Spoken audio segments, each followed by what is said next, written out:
우리 그리스도인을 향한 하나님의 기준과 그 하나님의 요구사항이 무엇일까라는 주제로 함께 하나님의 말씀을 상고하려고 해요. 자, 하나님의 말씀을 상고하기 전에 질문 하나 던지겠어요.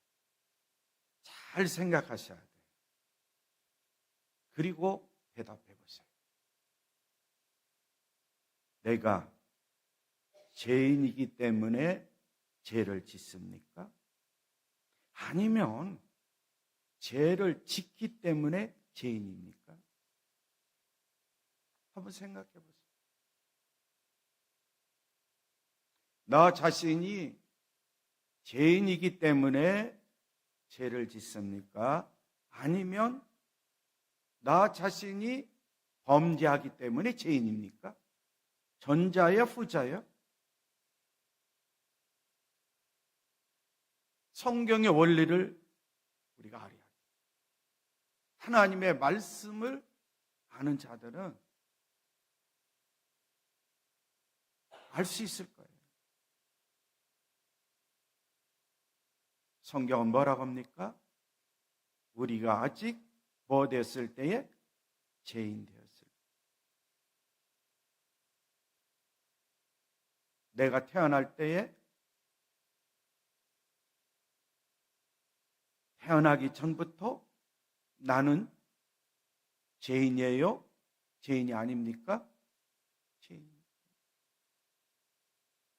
아담의 피를 이어받은 우리 그리스도인들, 아담의 타락한 피가 우리에게 이어지기 때문에 우리는 뭡니까? 죄인입니까? 의인입니까? 예수님이 이 땅에 오신 건 의인을 구하러 오신 거예요? 죄인을 구하러 오신 거예요? 우리가 잘 하나님의 말씀을 깊이 있게 생각하면서 믿음 생활하시면 좋아요. 존 메가더가 이런 말을 했어요. 교회는 자신이 의롭다고 생각하는 사람들을 위한 것이 아니라 나 자신이 의롭지 않다는 것을 아는 사람들을 위한 것이다. 나 자신이 의로워. 그래서 교회에 모인 거야. 아니야. 나 자신은 의롭지 않아. 나는 죄인이야. 그래서 오늘 또 교회 와서 하나님께 예배 드리는 거예요. 하나님께 기도하는 거예요. 성전에서 기도하는 두 사람의 모습을 우리 주님이 보셨죠? 자기 스스로 의롭다고 여기는 사람의 기도. 하늘을 우러러 보지 못하고 가슴을 치며 나는 죄인이로소이다. 불쌍히 여겨달라고 하는 한 여인의 기도. 우리 주님은 그들의 기도의 모습을 보시고 그들의 소리를 들으시고 뭐라고 대답하셨을까? 우리 그리스도인들이 다 잘 알고 계시는 거죠. 마틴 로이존스가 이런 말을 했습니다. 당신이 거룩해지고 싶은 열망이 없다면 당신은 당신을 그리스도인이라고 생각할 권리가 없습니다. 라고요. 나 자신이 하나님과 사람 앞에서 거룩해지고 싶은 열망이 없다. 이렇게 생각된다면, 다시 열망이 없다면 나는 하나님 앞에서, 사람들 앞에서 그리스도인이라고 생각도 하지 마라. 그리스도인이라면, 성도라면, 크리스찬이라면 목사든 평신도든 어느 누구든 다 그리스도인으로서 거룩해지고 싶은 열망을 가지고 살아야 된다는 말씀.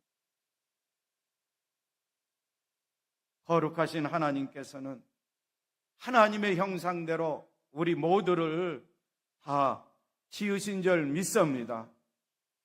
창조주 하나님이 우리를 지으신 거예요. 누구를 통해서? 부모님을 통해서.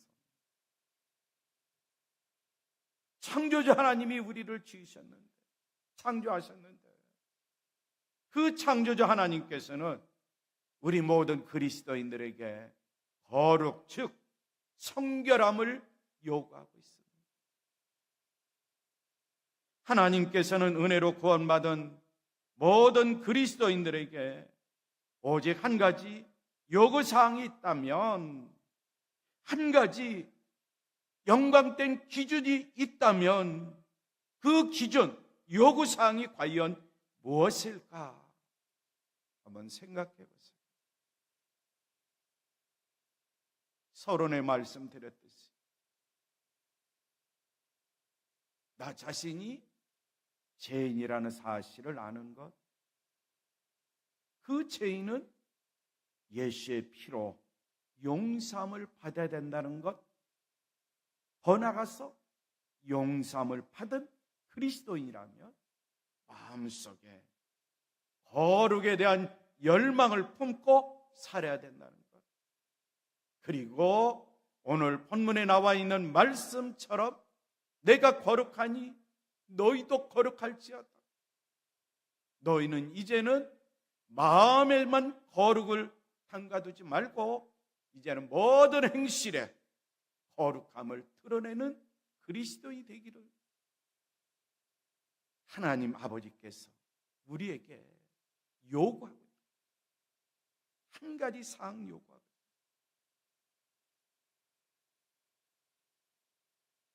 그런데 아셔야 될 건, 내가 마음속에 거룩에 대한 열망을 품고 있어도, 청결함의 열망을 품고 있어도 그 열망이 한순간이에요.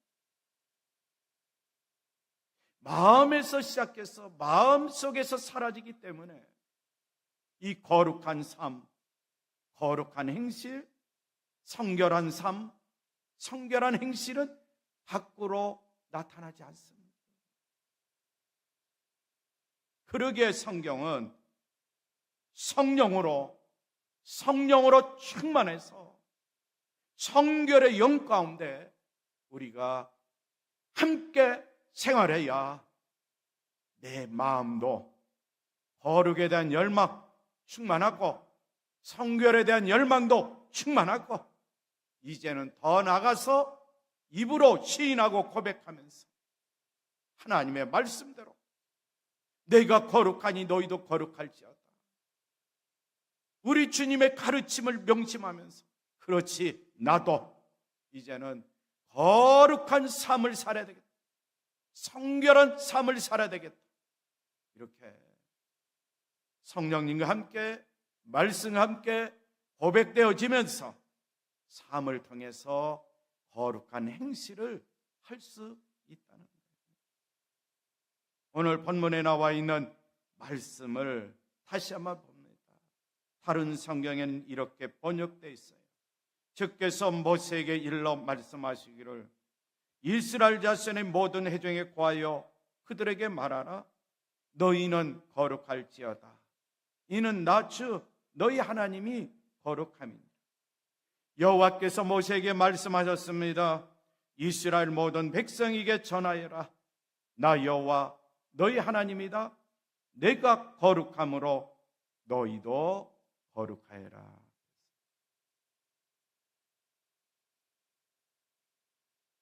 여호와 하나님, 창조주 하나님이 거룩하시다는 거예요. 그 하나님 아버지께서 이스라엘 백성들, 하나님의 자녀가 된 이스라엘 백성들에게, 그리고 영적으로 이스라엘 백성이 된 우리 그리스도인들, 하나님의 백성, 하나님의 자녀가 된 우리 그리스도인들에게 아버지 입장에서 말하는 거예요. 내가 거룩하니 자녀들아 너희도 거룩하게 살아라.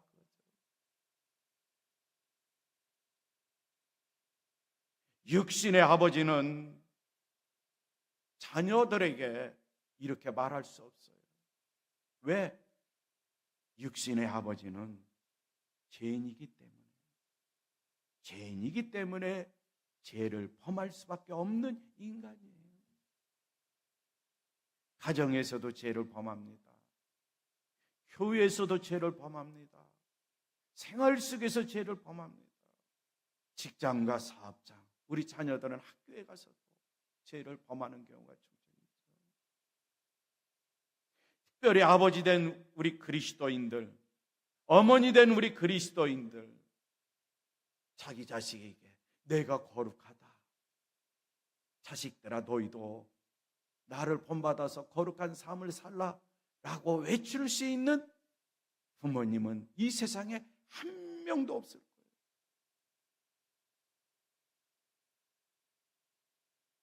그러나 창조자 하나님은 우리를 지으시고 우리를 창조하시고 그의 자녀된 우리 모든 그리스도인들에게 성경을 통해서 분명하게 말씀합니다.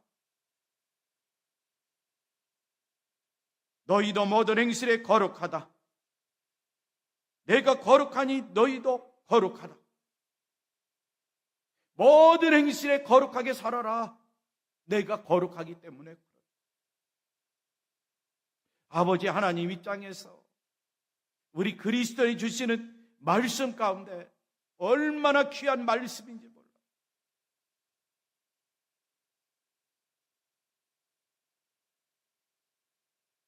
베드로전서 1장 15절과 16절의 말씀을 쉬운 성경에 이렇게 나와 있습니다. 여러분을 불러주신 하나님께서 거룩하신 것처럼 여러분도 모든 행동에 거룩한 사람이 되십시오. 성경에도 내가 거룩하니 너희도 거룩하도록 하여라고 말씀하셨습니다. 사도 베드로가 이 편지를 쓸 때에 여러분을 불러주신 하나님께서 이렇게 표현했어요. 하나님께서 거룩하신 것처럼. 베드로도 죄인이었잖아요. 죄를 범한 사람이잖아요. 예수님을 부인도 했잖아요.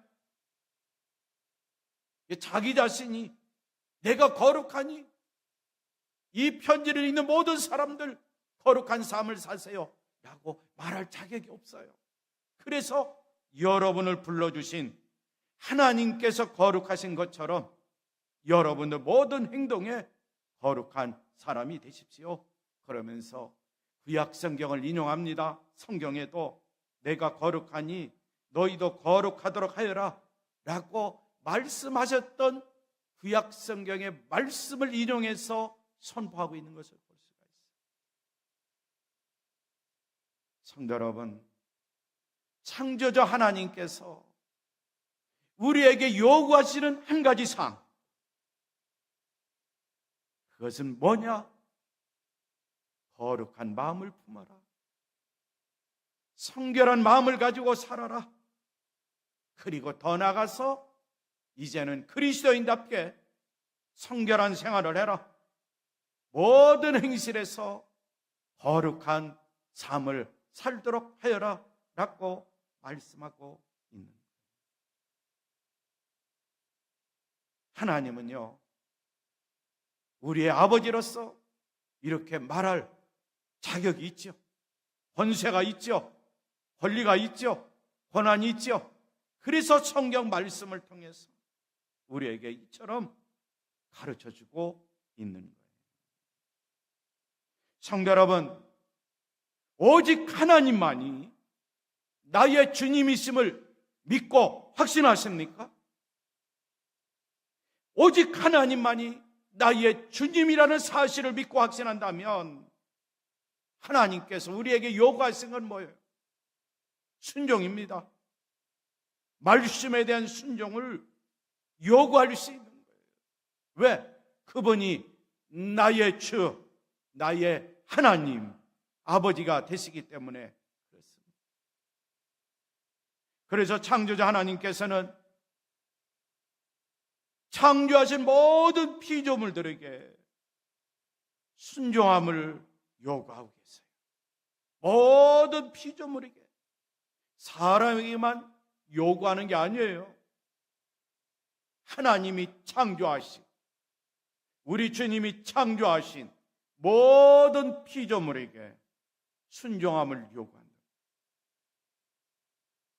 예수님도 말씀하셨죠? 바람과 바다야 잔잔하라 라고 했을 때 우리 주님이 창조하신 바람, 바다, 순종을 요구했어요. 제자들이 깜짝 놀랐어요. 한순간에 바람이 사라지고 갈릴리 호수 바다가 잔잔해졌어요. 우리에게만 순종함을 요구한 게 아닙니다. 피조물 전체에게 하나님은 순종함을 요구해요. 성경을 보세요. 이 순종은 하나님의 말씀, 구약 성경이든 신약 성경이든 모두 나와 있어요. 왜 아담과 하와가 타락했을까? 우리는 여러 가지로 생각해 보지만 한 가지로 요약한다면 그들은 하나님의 말씀에 순종하지 않았기 때문에 동산 중앙에 있는 나무 열매, 선악을 알게 하는 나무 열매 따먹지 말라라고 명령했습니다. 그들이 순종했다면 얼마나 좋았을까? 그들은 순종하지 않았습니다. 불순종했어요. 구약 성경에 보면 족장들의 이야기가 나옵니다. 우리는 족장들의 이야기를 볼 때마다 그들에게 주어진 하나님의 메시지가 있어요. 그들도 죄인이에요. 죄를 범하고 살았습니다. 그럼에도 불구하고 그들은 믿음으로 순종한 사람들이에요. 대표적인 인물이 아브라함이죠. 그의 아들 이삭도, 그의 손자 야곱도, 야곱의 아들 중에 요셉도, 그의 형제들도 하나님의 뜻에 순종했음을 보게 돼요. 왜 이렇게 하나님이 순종을 요구하셨을까? 그것은 다름 아닌 내가 거룩하니 너희도 거룩해야 돼. 너희도 나를 본받아 거룩한 삶, 거룩한 생활을 해야 돼 라고 말씀하시기 위해서 그들에게 요구한 거 순종. 우리가 믿음의 사람이 되고 순종의 사람이 되고 복 있는 사람이 돼서 믿음 생활, 순종 생활, 복된 생활을 할 때 꼭 필요한 것은, 우리에게 필요한 것은 성결함 유지하는 겁니다. 거룩함 유지하는 거예요. 어디에서부터? 마음에서부터 거룩한 열망을 우리가 삼아야 돼요. 성결한 열망을 삼아야 돼요. 그리고 기도해야 돼요. 은혜를 베풀어 달라고, 그리고 성령으로 충만케 해달라고 기도해야 돼요. 그래서 이런 하나님의 말씀에 근거한 거룩한 열망을 갖고 성결한 열망을 갖고 기도하며 성령 충만하면 성령님과 함께 권능의 역사가 나의 삶을 통해서 나타나는데, 그것이 뭐냐?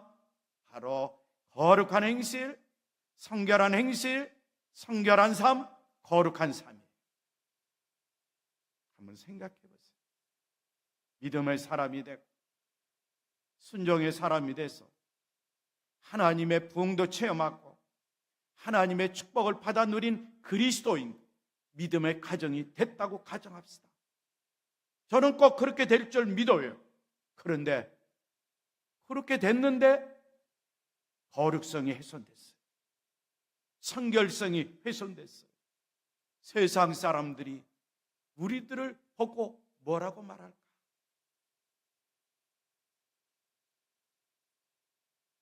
복은 받은 것 같은데 나의 삶을 통해서 거룩성이 나타나지 않고 성결성이 나타나지 않는다면 주변에 있는 사람이 나를 볼 때 뭐라고 말을 할까?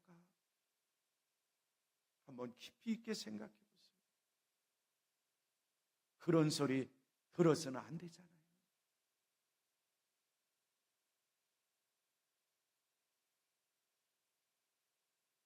성경은 분명히 이스라엘 나라가 성결한 국가가 되기를 원했어요.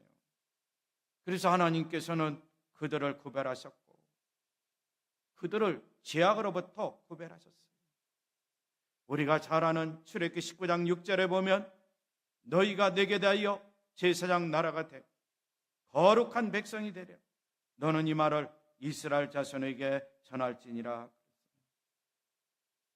그래서 거룩한 제사장 나라, 거룩한 이스라엘 백성이 되기를 원하죠.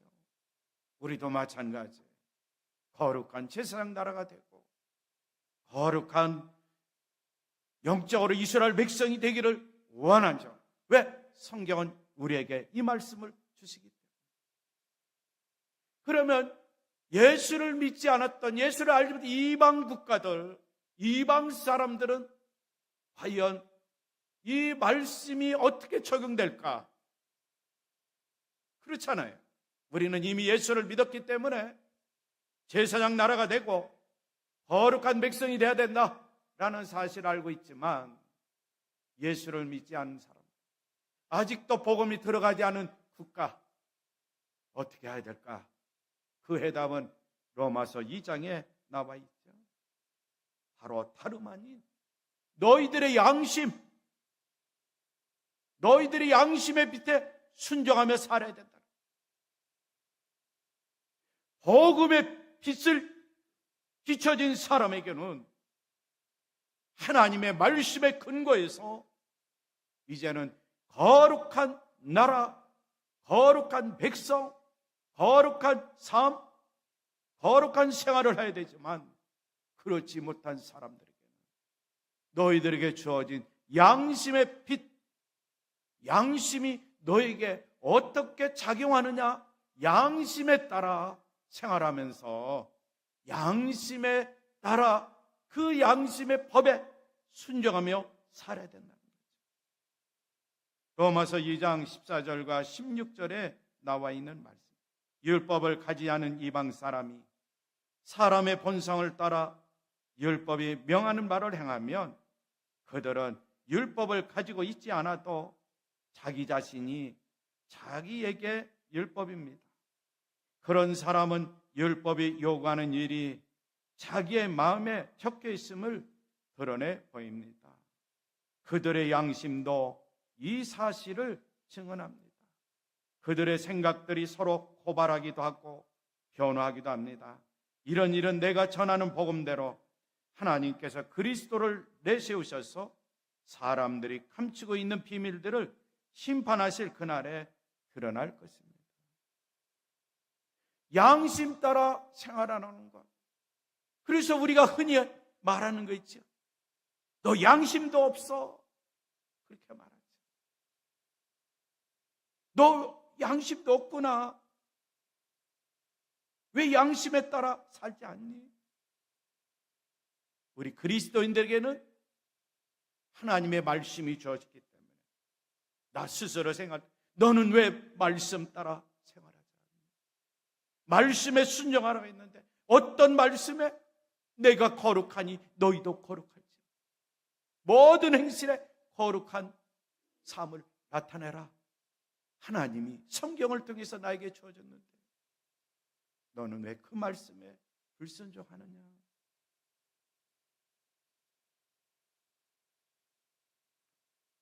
구약 성경이든 신약 성경이든 은혜의 복음에 나타나 있는 것 단 한 가지, 순종이고요. 순종을 통해서 우리에게 요구하는 것 있다면 바로 성결한 마음을 가지고 성결한 생활을 하라 말씀하고 있어요. 그러나 나는 할 수 없어요. 양심도 무딘데 무딘 양심 가지고 어떻게 하나님의 말씀을 실천할까? 도저히 행할 수가 없어요. 그러나 용서함을 받은 죄인 된 우리는 이제는 말씀으로 충만하고 성령으로 충만하면 말씀의 능력이 성령님의 권능과 함께 나타나서 내 마음도 성결한 마음, 나의 말과 행동도 성결한 말과 행동이 나타날 수 있다는 사실을 믿고 확신하면서 우리 모든 그리스도인들, 하나님이 나에게 기본적으로 요구하시는 게 뭐냐? 오늘 본문에 나와 있는 말씀을 통해서 깊이 있게 또 생각해보면서 이 말씀이 하나님의 기준이구나, 이 말씀이 나를 향한 하나님의 요구사항이구나, 내가 이 말씀에 순종하면서 거룩한 삶을 살아야 되겠다, 거룩한 마음을 가지고 거룩한 행실로 나타나야 되겠다, 이런 믿음을 가지고 늘 깨어 기도하며 주를 찬양하면서 생활해 보세요. 성령 충만한 그리스도인이라면 이 말씀을 실천할 수 있는 우리 온 그리스도인들이 다 될 줄 믿습니다. 이 시간에 우리 합심으로 기도하겠습니다. 오늘 나에게 주신 말씀을 믿고 의지하며 기도합니다. 나는 죄인이기 때문에 죄를 범했습니다. 죄를 범한 모든 것 용서해달라 기도하고요, 오늘 말씀과 성령으로 충만케 해주시사 하나님의 요구사항이 무엇인가를 알았사오니 하나님의 요구대로 생활하는 그리스도인이 되게 해달라고 합심으로 기도하겠습니다. 하나님 감사합니다. 하나님 감사합니다. 오늘 또 하나님의 말씀을 통해서 저희들을 권면해 주시고 우리 모든 그리스도인들이 하나님의 백성으로서, 하나님의 자녀로서 거룩한 제사장인 나라, 그리고 하나님의 백성으로서 거룩한 삶을 살게 해주시니 감사를 드립니다. 이 시간에 간절히 바라옵기는 여기 모인 우리 모든 그리스도인들, 죄인으로 말미암아 죄를 범한 것이 너무나 많이 있습니다. 주여, 십자가의 파율로, 십자가의 피로 깨끗이 토말시켜 주시고 우리들의 마음속에 거룩한 마음을 주시옵소서, 성결한 마음을 주시옵소서. 그런 열망 가운데 생활하는 믿음의 사람, 순종의 사람 꼭 되어서 이제는 성결한 마음, 거룩한 마음뿐만 아니라 삶의 현장에서도 거룩한 행실이 나오고 성결한 행실이 나타날 수 있는 우리 온 그리스도인 되도록 은총을 베풀어 주시옵소서. 예수님의 이름으로 기도하옵나이다. 아멘.